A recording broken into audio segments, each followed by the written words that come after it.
जुड़ी हुई आ रही है। बीजू जनता दल के नवीन पटनायक ये बात कहते हुए दिखाई दिए हैं। बीजू जनता दल के नवीन पटनायक ये बात कह रहे हैं कि समर्थन को लेकर दल का बड़ा ऐलान कर रहे हैं और कह रहे हैं कि हमारे मुद्दे सुलझाने वाले गठबंधन को ही हम समर्थन देंगे। हमारे जो इतने सारे मुद्दे इतने दिनों से चले आ रहे हैं, जो भी पार्टी केंद्र में सरकार बनाती है और हमारे उन मुद्दों को सुलझाएगी, हम उनका समर्थन देंगे। अब जरा अपने डिस्कशन पर आ जाते हैं, जिसको लेकर आज हमने ये पूरी जनता को बुलाया है और अपने यहाँ पे ये जो तमाम मेहमान हैं इनको बुलाया है।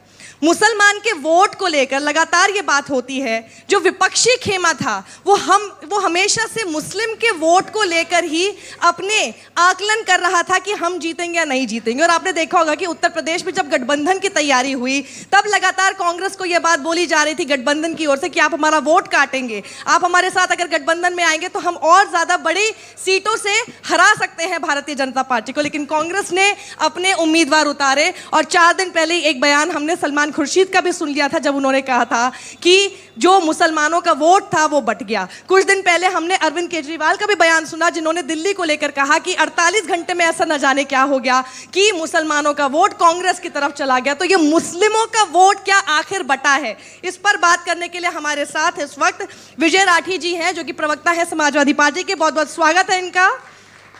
सतीश प्रकाश जी हैं, जो कि पॉलिटिकल एनालिस्ट हैं और साथ ही बीएसपी समर्थक भी हैं। आपका भी बहुत बहुत स्वागत है। तस्लीम रहमानी साहब है, प्रेसिडेंट है एमपीसीआई के। बहुत बहुत स्वागत है सर आपका भी। और राजीव जेटली प्रवक्ता है भारतीय जनता पार्टी के, आपका स्वागत है। सबसे पहले तो मैं अगर समझना चाहूँ, जरा बताइए मुझे तस्लीम रहमानी साहब, क्या लग रहा है ये मुसलमान का वोट बट गया? क्योंकि मुसलमान का वोट हम ये मानते आते 1991 के बाद से अभी तक ऐसे एक साथ जाता है कि भारतीय जनता पार्टी को ना जिता पाए। क्या इस बार मुसलमानों का वोट बटा? देखिए, सबसे पहले मुझे इस बात पे एतराज़ है कि हम एक भारतीय जो जनतंत्र है, लोकतंत्र हम हैं, एक डेमोक्रेसी हैं।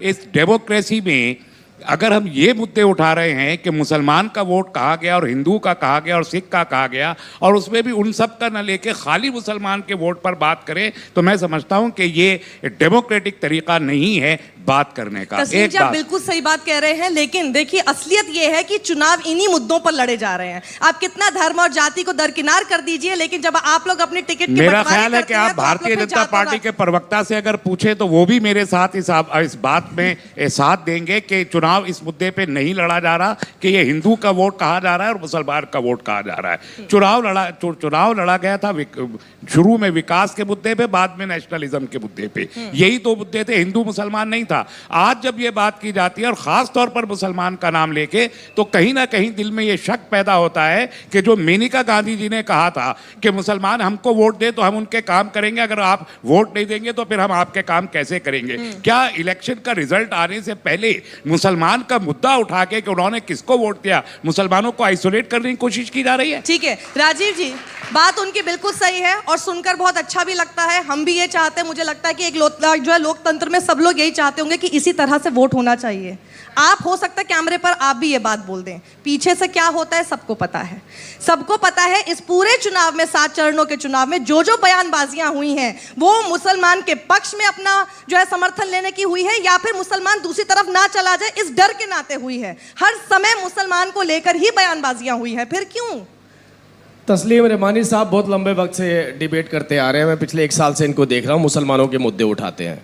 कुछ मैंने तस्लीम रहमानी साहब को कभी ये नहीं देखा कि इन्होंने किसान, जवान, नौजवान, महिला, बच्चों उनकी बात करी हो। जब भी कोई बात आप देख नहीं पाए, मगर मैंने उठाए बहुत है और मैं हमेशा उठाता हूँ। चलो ठीक है, बहुत शुक्रिया आपका। अब मैं केवल ये बात बोलना चाहता हूँ कि मुसलमानों के मुद्दे उठाते हैं और इसमें कोई दोहरा नहीं है, इसमें कोई वो नहीं। आपने सबने चुनाव प्रचार देखे होंगे, चुनाव प्रचार के अंदर किस तरीके से अपील की जा रही थी कि सभी मुसलमान एक हो जाएं, मोदी जी को हराएं। बार बार ये अपील की जा रही थी। ये भी अपील की जा रही थी कि मुसलमानों के वोट किसको मिलेंगे। कोई भी राजनीतिक पार्टी नहीं थी भारतीय जनता पार्टी के अलावा जिसने ये बात नहीं कही हो कि मुसलमानों का वोट हमें चाहिए। भारतीय जनता पार्टी, साक्षी जी याद गौर कीजिए, आपकी चर्चा ने जब शुरुआत करी आपने कहा कि कहीं मुसलमानों का वोट बढ़ तो नहीं गया। मतलब भारतीय जनता पार्टी के खिलाफ क्यों? क्या मुसलमान किसान नहीं है? जो सरकार बेनिफिट किसानों को देती है मुसलमान को नहीं मिलता। क्या मुसलमान नौजवान नहीं है? क्या मुसलमान जवान नहीं है? क्या ओवरऑपी का फायदा मुसलमान को नहीं मिलता? क्योंकि मुसलमान ने हिंदू को लिंच होते हुए नहीं देखा। बहुत गौरक्षा के मुद्दे पर मुसलमान ने हिंदू को पकड़ के लिंच करते हुए आप ये किसी को भी नहीं देखा। बिल्कुल नहीं। मैं आपको एक बात बताना चाहता हूं, बहुत अच्छी बात। मैंने आपसे कहा हमने हिंदू मुसलमान सिख ईसाई इस नाम पे वोट नहीं मांगा। हमने कहा था देश की जनता को जो सुविधाएं दी जा रही हैं और अगर उस सुविधाओं का बेनिफिट उसको मिला है तो हमें वोट करे। अगर भारी मात्रा में एग्जिट पोल दिखा रहे हैं कि भारतीय जनता पार्टी को पोलिंग हो रही है तो क्या वो बेनिफिट मुसलमान को नहीं दिया गया था? क्या वो किसान जो मुसलमान है उसको निधि योजना का पैसा नहीं मिला, समान निधि का? क्या उसको बिजली नहीं मिली? क्या उसको पानी नहीं मिला? क्या उसको सड़कें नहीं मिली? उसके बावजूद नहीं, उसके बावजूद हम कहते हैं मुसलमान बीजेपी को हरवाएगा। अरे भाई क्यों हरवाएगा? ये जवाब लेना बहुत जरूरी है। देखिए कमलनाथ ने जब ये कहा था, कमलनाथ जी ने जब ये कहा था कि 90% मुसलमान हमको वोट दें, हमने तब कमलनाथ जी की भी मुखालफत की थी कि इस बुनियाद पे हम वोट बैंक बन के ना कभी रहे हैं और ना रहना चाहते हैं। हमने सेकुलरिज्म को कमिटमेंट माना है और जो नॉन सेकुलर फोर्सेस है उनको हराने का काम हमेशा किया है, कर रहे हैं। इस इलेक्शन में भी क्या, आइंदा भी देखिए हम एक सेकंड मैं जरा ये बात स्पष्ट कर दूं। ये जो हम डिस्कशन कर रहे हैं ये एग्जिट पोल के नतीजे के हिसाब से जरूर कर रहे हैं, पर ये नतीजे एक्चुअल में नहीं है। हो सकता है ये पलट भी जाए राजीव जी, लेकिन आज जो हम बात कर रहे हैं, अगर एग्जिट पोल में बीजेपी को इतनी भारी बहुमत दिखाई जा रही है तो इसीलिए हमारा ये सवाल खड़ा होता है कि क्या मुस्लिम का वोट बट गया? आपने और साथ ही बीएसपी ने आपस में गठबंधन किया और गठबंधन करके जब प्रेस कॉन्फ्रेंस हुई तो सबसे पहली बात मायावती ने क्या बोली कि हम सांप्रदायिक ताकतों को हराने के लिए एक साथ आए हैं। आपने सीधा सीधा, और जब उन्होंने देवबंद में भी जब ये बात कही थी तो उनके ऊपर भी फिर उसके लिए एक्शन लिया गया था इलेक्शन कमीशन द्वारा, जब वो सीधा सीधा मुसलमान वोटर को टारगेट कर रही थी। मतलब आपका पूरी राजनीति सिर्फ मुसलमान पर थी और क्या मुसलमान का वो वोट बट गया और इसीलिए ऐसी सीटें मिल रही हैं आपको? देखिए साक्षी जी, सबसे पहले मैं ये कह दूं, जब इन लोग बात बोल रहे थे बीजेपी के प्रवक्ता तो मैं बड़ी शालीनता से ये बात सुन रहा था, सिर्फ इसी वजह से कि जब मैं काउंटर करूं तो ये ना बोलें कृपया करके और आराम से सुने। देखिए पूरा भारत जानता है, एक एक बच्चा इस बात को जानता है कि पाकिस्तान और मुसलमान का डर दिखा करके हिंदुओं के वोट लेने की कोशिश कौन करता है, ये सच्चाई किसी से छिपी नहीं है। और एक बात मैं आपसे बता दूं, अगर जाते जाते ये लोग ऐसे बोल रहे हैं कि अब चुनाव खत्म हो गया, इन चीजों का कोई फायदा नहीं है, अभी प्रवक्ता बोल रहे थे, देखिए चुनाव आते रहेंगे जाते रहेंगे, नेता बनते रहेंगे, प्रधानमंत्री बनते रहेंगे, उतरते रहेंगे, भारत ऐसी मजबूती से रहेगा। अभी लास्ट की रैली में भी अगर आप उठाएंगी, लास्ट की रैली में योगी जी ने बंगाल में ये बात बोली है कि उत्तर प्रदेश में पूजा के लिए रास्ता नहीं बदलेगा, मुहर्रम के लिए रास्ता बदलवा दूंगा। बताइए धर्म की बात कौन कर रहा है?